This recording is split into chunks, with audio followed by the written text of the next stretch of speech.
Кандидатот за градоначалник Костадинов денеска го слушаме како во својата програма презентира зелена агенда за општина Струмица со чист воздух, нови зелени површини, гасификации.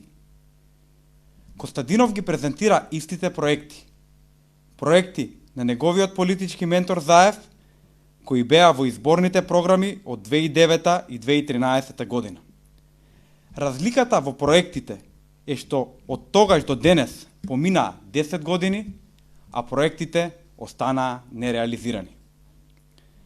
Струмица е меѓу најзагадените европски градови, а ветувањата за алпски воздух останаа само во програмите на СДСМ.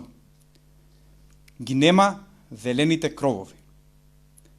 Гасификацијата на општинските институции тапка во место, а представува едно од големите ветувања за чиста средина во нивните програми. Ѓубрето и дивите депонии се сликата и лицето на Струмица, проблем што локалната власт не успеа да го реши цели 16 години. Ги нема ветените подземни контењери.